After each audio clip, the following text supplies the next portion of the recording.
नमस्कार, मैं आपकी हिंदी अध्यापिका सुधीर चौधरी। आज हम करने जा रहे हैं हमारे हिंदी व्याकरण का एक विषय जो कि है सूचना, जिसे इंग्लिश में नोटिस भी कहा जाता है।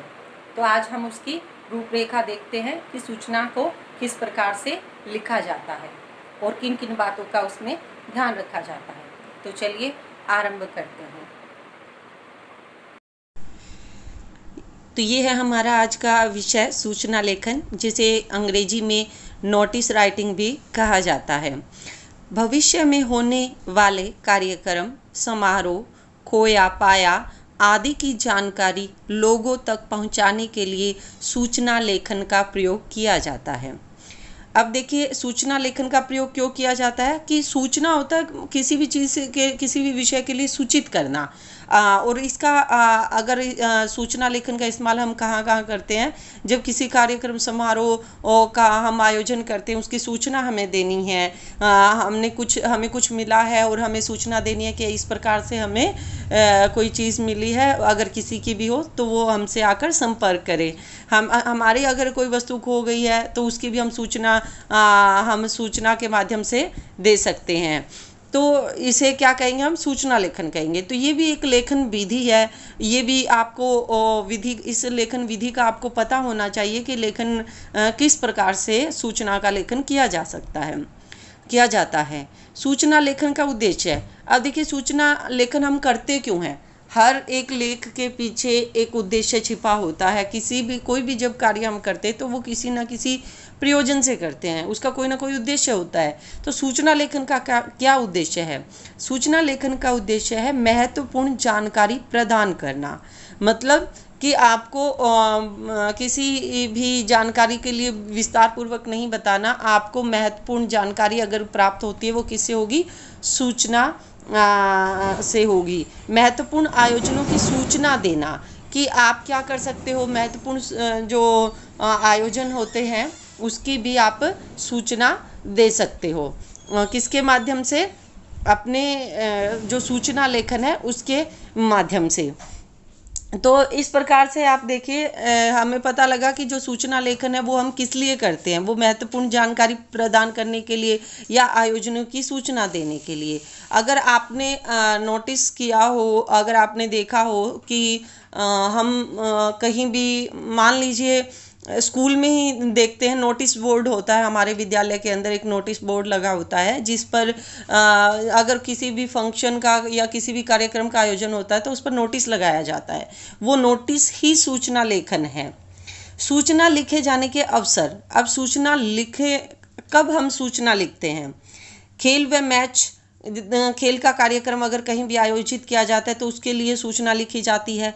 कार्यक्रम व समारोह, कोई कार्यक्रम होता है, कोई भी आयोजन होता है, कहीं पर लोग इकट्ठे होते हैं तो उसकी सूचना लिखी जाती है। खोया या पाया, ये हमने जो सूचना लेखन आरंभ किया था तभी हमने इस विषय पर बात की थी। अगर कोई चीज़ गुम हो जाती है या हमें मिल जाती है, हमें लौटानी है या हमें ढूंढनी है, उसके लिए भी हम सूचना लेखन करते हैं।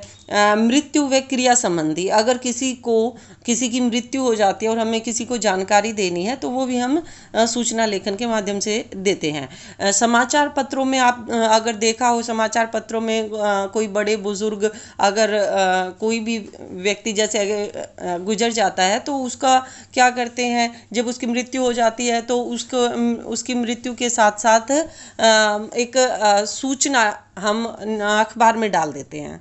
मतलब एक बॉक्स बनाकर उसमें एक लिखा होता है कि पूजनीय नाम के साथ कि इस प्रकार से उनका देहांत हो गया, ताकि लोगों को उसकी सूचना मिल जाए।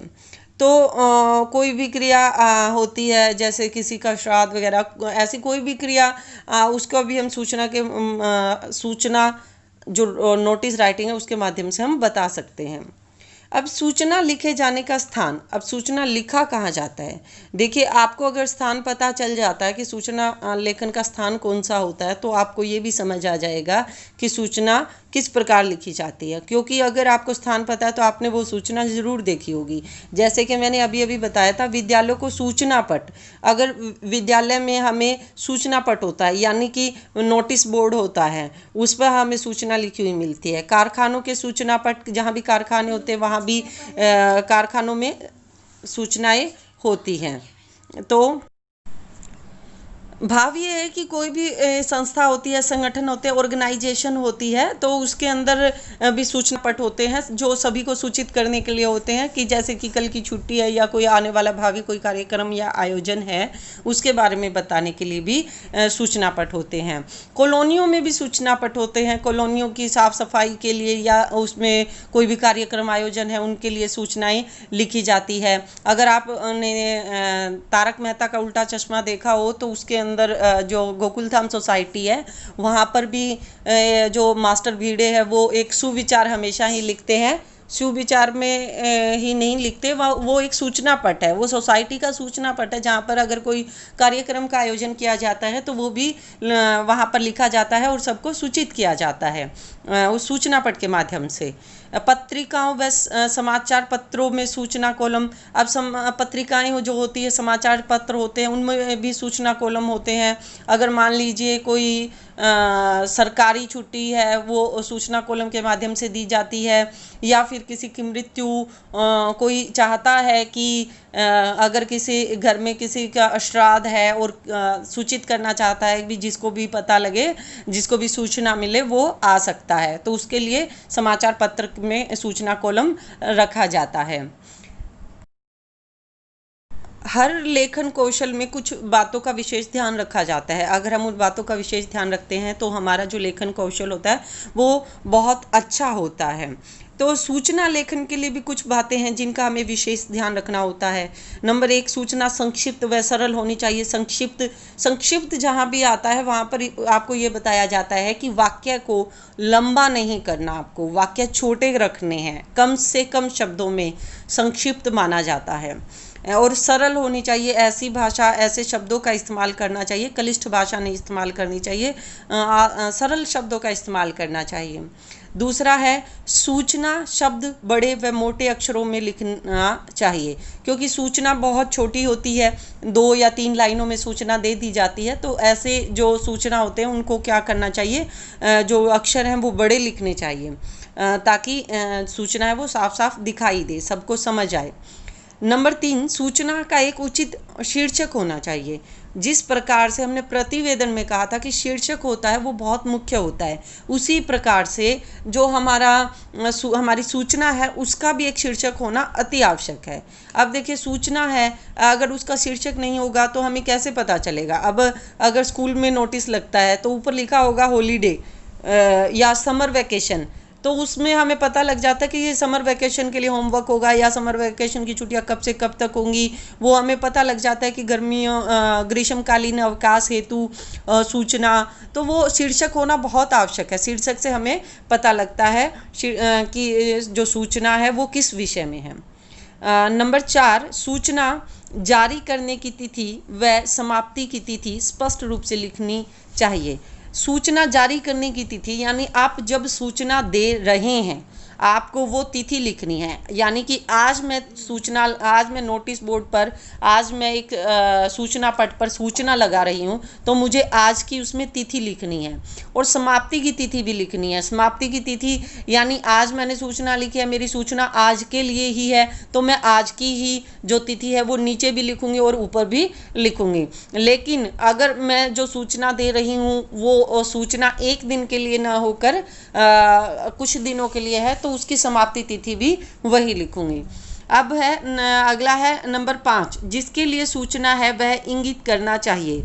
यानी आप सूचना किसके लिए दे रहे हैं, आप किस कक्षा के विशेष वर्ग के लिए सूचना दे रहे हैं, आप किस संस्था के लिए सूचना दे रहे हैं, आप किस सोसाइटी के लिए सूचना दे रहे हैं, वो भी आपको सूचना में बिल्कुल साफ स्पष्ट करना चाहिए। इंगित होता है इशारा करना, यानी आपको सूचना वह इंगित करना चाहिए कि आपको सूचना में वो इशारा करना चाहिए, वो बताना चाहिए कि ये कक्षा के लिए या विशेष वर्ग के लिए है।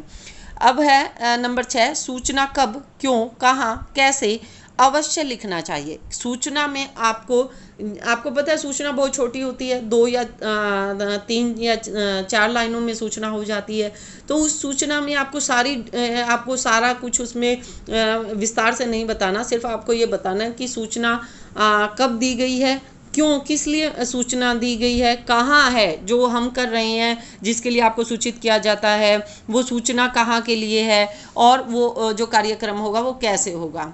आगे हम एक उदाहरण देखेंगे जिसमें आपको जो महत्वपूर्ण विशेष बातें हैं वो सारी बातें उसमें अच्छे से समझ आ जाएगी। वो एक एक बात जो एक एक जो विशेष बातें हैं वो उस जब हम करेंगे इसका जो उदाहरण, तो उसमें साफ स्पष्ट अच्छे से समझ आ जाएगी। चलिए हम देखते हैं उदाहरण। ये जो हमारे सामने अब सूचना लेखन का प्रारूप है।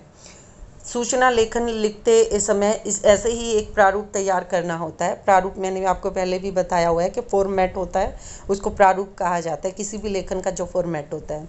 अब इसमें देखिए, इसमें कहा गया है कि दिल्ली पब्लिक स्कूल को साहित्य संगठन की अध्यक्षा होने के नाते विद्यालय के सभी विद्यार्थियों को कविता प्रतियोगिता के आयोजन की सूचना देने हेतु सूचना पत्र तैयार कीजिए।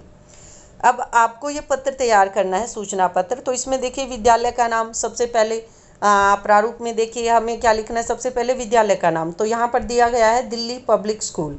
अब है सूचना, सूचना की जगह हमें सूचना ही लिखना है।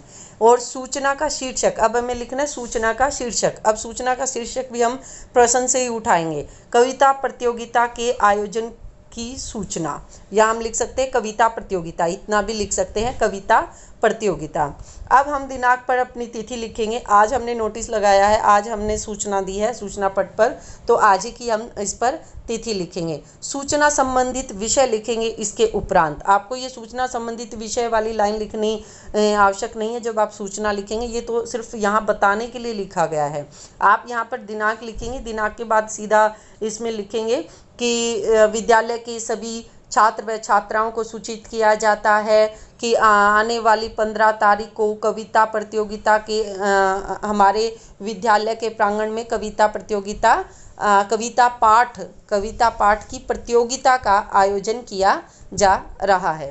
तो इस प्रकार से आपने सूचना दे दी सभी छात्र व छात्राओं को कि 15 तारीख को, आने वाले 15 अगस्त या 15 कुछ भी कोई भी तिथि लिख सकते हैं कि आने वाली 15 अगस्त को हमारे विद्यालय के प्रांगण में कविता पाठ की प्रतियोगिता का आयोजन होने जा रहा है। सभी छात्र व छात्राओं को सूचित किया जाता है कि अपनी इच्छा अनुसार उसमें आप भाग ले सकते हैं। तो अब देखिए हमने यहाँ पर बताया सूचना में क्या बताना है, कब है, 15 तारीख को है, क्यों है। अब क्यों हमने नहीं बताया, अगर क्यों बताना हो तो हम लिख सकते हैं कि स्वतंत्रता दिवस के उपलक्ष्य में हम कविता पाठ रख रहे हैं। कहाँ है, विद्यालय के प्रांगण में है, यानी कि जो ग्राउंड होता है उसको प्रांगण बोलते हैं। तो विद्यालय के क्यों और कैसे है तो हमने बता दिया कि कविता पाठ है। तो सारे जो प्रश्न थे उनका जो उत्तर है हमने इन्हीं 2 या 3 लाइनों में दे दिया। अब उसके बाद हमने क्या करना है, हस्ताक्षर करने हैं। हस्ताक्षर वो करेगा जो सूचना जारी कर रहा है। अब वो अपना नाम भी लिखेगा यहाँ पर। अब जारीकर्ता का पद, अब इसमें जारी कर रहा है अध्यक्षा, संगठन की जो अध्यक्षा है वो जारी कर रही हैं, तो अध्यक्षा का नाम आ जाएगा, हस्ताक्षर आ जाएंगे, अध्यक्षा का नाम आ जाएगा और जारीकर्ता का पद यानी कि नीचे लिखा जाएगा अध्यक्षा। अगर प्रधानाचार्य करते हैं तो वो हस्ताक्षर करेंगे, अपना नाम होगा और उसके बाद उनका प्रधानाचार्य लिखा जाएगा। एक बार फिर से देखिएगा, आप अपनी पुस्तक में जो मैं बता रही हूँ उसे लिख कर रखिएगा कि जो ये प्रारूप है इसी के अंदर अपना जो सूचना लेखन है उसको तैयार कीजिएगा। उसमें दिया गया है कि दिल्ली पब्लिक स्कूल, हमने स्कूल का नाम लिख दिया, सूचना लिखा, सूचना का शीर्षक, सूचना के शीर्षक में हमने लिखा कविता पाठ प्रतियोगिता। उसके बाद हमने लिखा कि 15 अगस्त स्वतंत्रता दिवस के उपलक्ष्य में हमारे विद्यालय के प्रांगण में कविता पाठ का आयोजन किया जा रहा है, इसीलिए सभी छात्र व छात्राओं को सूचित किया जाता है कि जो भी छात्र व छात्राएं अपनी प्रतियोगिता में भाग लेने के इच्छुक हो वह अपने इंचार्ज से मिले या अपने अध्यापक से संपर्क करें, या किसी भी अध्यापक का नाम दे सकते हैं, किसी भी अध्यापक से संपर्क करें। तो इस प्रकार से हो जाएगी हमारी सूचना लेखन का जो ये प्रारूप है वो तैयार, पूरा जो प्रारूप तैयार है। इसमें हमें विषय में बस बीच में इसमें विषय डालना है। इसको आप और भी छोटा कर सकते हो अपनी इच्छा अनुसार, इसको और भी छोटा कर सकते हो कि स्वतंत्रता 15 तारीख को 15 अगस्त को स्वतंत्रता दिवस के उपलक्ष्य में विद्यालय के प्रांगण में कविता पाठ के आयोजन के लिए सभी प्रतिभागियों को सूचित किया जाता है। इसे आप और भी छोटा कर सकते हो कि जो भी प्रतिभागी होता भी अगर कोई भी प्रतियोगिता में भाग लेना चाहता है तो इस प्रकार से जितना छोटा होगा, जितना संक्षिप्त होगा, सूचना उतनी ही अच्छी होगी। तो इस प्रकार से आशा करती हूँ आपको सूचना लेखन है वो समझ आ गया होगा। 1-2 आप इसका अभ्यास करेंगे तो आपको इसका अच्छे से समझ आ जाएगा। धन्यवाद।